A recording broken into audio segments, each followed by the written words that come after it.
welcome to the show. Thanks for having me. This is going to be interesting. Yeah, so you've been here 35 years. What made you decide to leave, where you grew up and take up? So, ironically, being a chemistry professor, the reason I'm actually here is because I was a terrible student. So in high school in England, and this is the truth, in high school in England, I was not a very good student, 16, 17 years old. And the way it works at home is that you're kind of pushed into a subject early. So by the time I was 14, they told me you're going to be a scientist, you're going to go to medical school, something like that. And I just didn't perform at 18 years old. We had these national exams and I did very poorly. So I was kind of scraping around, and college positions over there are kind of difficult to get. So I took what I could, and the option I had was basically the school would say, well, you can come to our school if you go to the United States for a year on a program, which was a new thing back then, the early 80s, where kids were going to take a year abroad. And they said, we're going to have you come to the States or go to the States if you want to. And I said, well, yeah, that sounds good. And so I got this option. I came to the States for a year. I came to Ohio, of all places, and then started to take it seriously, because Americans, the education system is a little bit different. And I had the chance to improve and learn. And then I spent my year here working out how to come back. So I looked at Ohio State, I looked at Michigan. I worked out that you can get scholarships for graduate school, and I applied and I came back. And I've been home since, but I haven't left. I'm now a US citizen. So it's been 35 years later and I'm still here. Congratulations. Thanks very much. Yeah, so, or I'm sorry, whichever one works. Well, I'll have opinions about that, funnily enough, in a few minutes. Yeah. So, having to, was there much of a culture shock when you got here? It was more of a maturity shock, in the sense that I was a very, young and naive. I was 19 when I first came here. And then when I came back to graduate school at Ohio State, I was 21, and everybody else around me was older and more experienced. But it was great to come back to a place like Ohio State and Columbus, because it was a very diverse place. It was a very interesting place, and I was on my own. So it was kind of sink or swim. And so I was meeting people from all over the place and having to learn how to, understand people and deal with different types of people, which I hadn't done up to that point. And so it was a really good experience. And I think it really brought out of me my personality, which is how it shows in my teaching. I'm now a lot more forward than I used to be. I'm a lot more, not aggressive, but sort of, I'm interested in people. I'm interested in things. And coming to Columbus and coming to Ohio State, that made the difference. Because you kind of don't, 50,000 people on that campus from every corner of the planet. Right.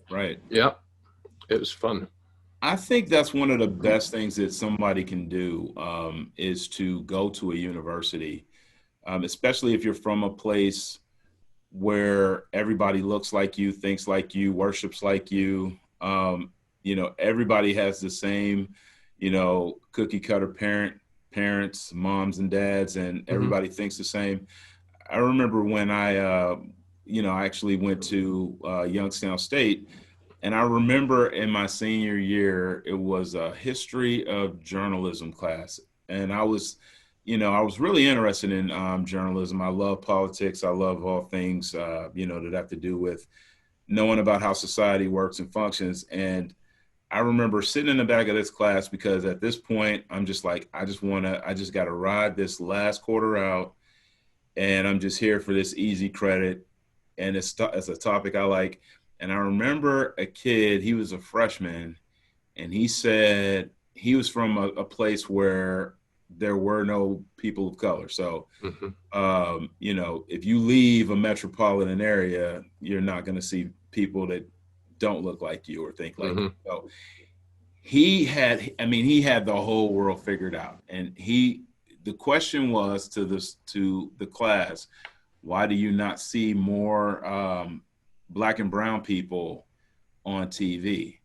And he started spouting off, well, I ran my class's audio and I ran the TV, the TV department for my high school. And let's be honest. I'm just going to be honest about it. You just can't understand Black people when they talk. That's what it is. Now, And I'm just sitting in the back of the class because I'm the only black person in there. And I'm like, so now I got a dilemma. Like, am I just going to sit in the back of this class and ride this out? Or am I going to say something? Like, and of course I had to, say something. And my response was basically, I, number one, you can understand what I'm saying. Number two, you know, if you understand anything about how TV works, commercials work, then you understand those are scripts. Somebody wrote that. Chances are it wasn't somebody that looks like me. And number three, you know, if just based on what it is that you said, I already know that you don't know anybody that doesn't look like you. Because if you did, that wouldn't even make sense to you. And he eventually that conversation went, further, and he did say, like, yeah, I don't know any black people at all. Like it was like literally his mind was blown in that just in that one conversation. And that's when I realized, like, oh, a lot of our disconnect is just based on the lack of communication and ignorance perceived as knowledge. You're right. I mean, my background is I grew up in a completely white working class town in England, and only met my first black person when I was about 15 or 16. Wow. It was a fellow from the West Indies, who was a cricket player called Michael Holding, and he came to visit our local cricket club. It's like baseball but different. And he came as a guest to the club, and this guy was like 6'3" and the most like huge and elegant man I'd ever. His nickname was Whispering Death, right? Because the way he pitched the ball was just perfect, and his rhythm and his just so it was a bit of a hero on the television. But then I got to meet him, but that was my first experience meeting a black person. And after that, I had to wait until at 18. Our school was a bit more integrated, but then going to college and realizing that if you actually don't want to sit in your dorm room and just suffer all the time, you have to go out and meet people.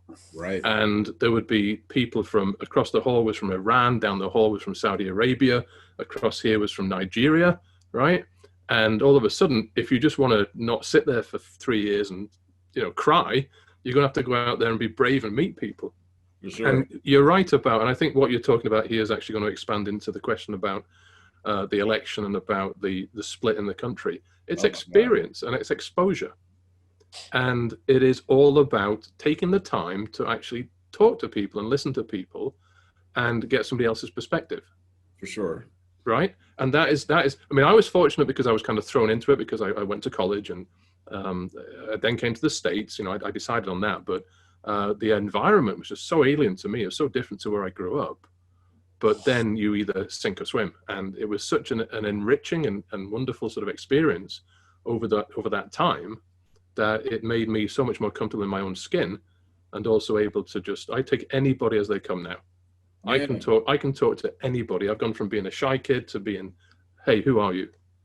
Well, in your profession, I assume you spend a lot of time in front of people. So, I mean, at this point, as a professor, you pretty much have to command an audience every single day. I mean, I do it sometimes, and even though I like doing it, I'm nervous every single time I do it. Yeah, and I get a very diverse class at YSU. I get 150 in my first class in the fall, and then we see how that goes. And even online, I mean, I'm teaching online right now each day from home. But you learn as you get older and you have more experience to sort of deal with different people and deal with different people's backgrounds. And I know, I've got some people who are from Youngstown in my class, from the city, and they don't have the best internet connection. And so sometimes the internet goes out and they're trying their best. And that's unfortunate, right? Because they, maybe they live on the south side or something, and the internet, it just isn't great. The connection isn't good. So you've got, the big word is empathy. You know that people have that type of struggle. So you take your time with it, and you're hopefully helping them out by doing so.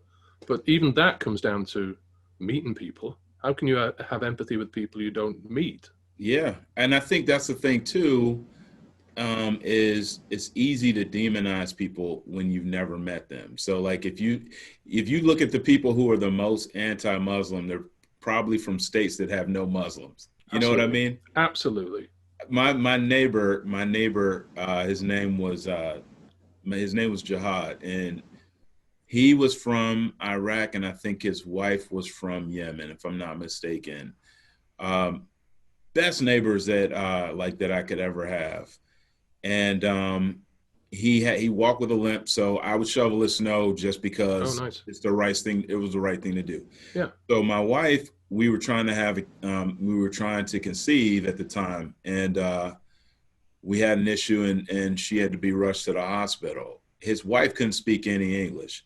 She just saw that a bunch of family members kept coming in and out of the house. Told her husband asked me, was everything all right? I told him what happened. Now, mind you, his wife couldn't speak English. He must have related to her later. They cooked every single day for 2 weeks. That's wonderful. Now, Only 2 weeks? God. Yeah. People these days, right? yeah, so I just say that to say, like, people are people and humans are humans. But if you don't take the time to, or have the opportunity to have these kinds of conversations on the level and just say, just take the time to listen and hear somebody else's perspective. I learned so much from him that I had no clue about, just what it took for him to get here. You know what I mean? Mm-hmm. So, but I think it's become exacerbated by social media and by just the way the US is falling out, or that is playing out. So you look at the election results yesterday from Ohio, and the rural districts overrode the cities. The cities in Ohio are surprised how few votes came in. And it's not because people didn't vote, it's because people are moving out of the cities. And the idea now that, industry in Ohio is kind of disappearing.